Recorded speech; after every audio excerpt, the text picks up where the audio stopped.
New approach to building up its downtown. With affordable housing a top concern, there's now a push to move Louisville towards a more residential downtown. Now, I sat down with city leaders to discuss what that would look like. Change. It's natural for everyone and everything. Louisville Downtown Partnership says now is the time for the metro to change. Because of COVID, because of protests, because of how we see downtown differently. It needs it. We know that we have to have a thriving downtown in order to be a thriving city. Sarah Wisdom understands that more than most as president of Greater Louisville Incorporated.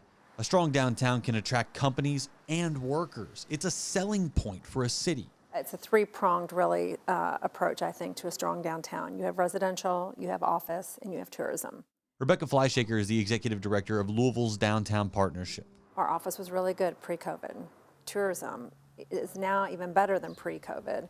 Residential has been a little waning, and now even more because the office isn't near as strong.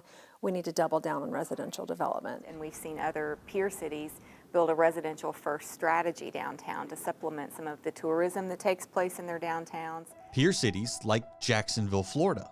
Lori Boyer, CEO of the Jacksonville Downtown Investment Authority, says Jacksonville has been looking to build its residential downtown for nearly a decade.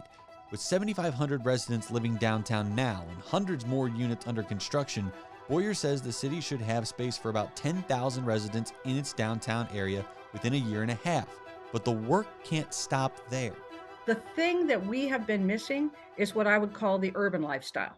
We don't have that great lifestyle for the millennial who wants to move in, who wants to hang out in a coffee shop, walk to all these venues, doesn't want to own a car. And we see this as supporting economic development as well, because we're providing that alternative for those recruiting employees to be able to bring in the brightest and best and have everything to offer. That's something that Fleischaker, Wisdom, and plenty of the other downtown authorities would love to see happen here in Louisville. And they say that the groundwork is already there. And it's really important right now that we do it now.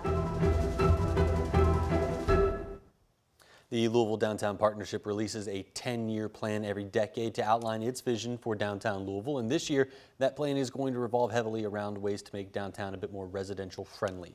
I'll dive more into that coming up in part 2 of this series tomorrow on GMK.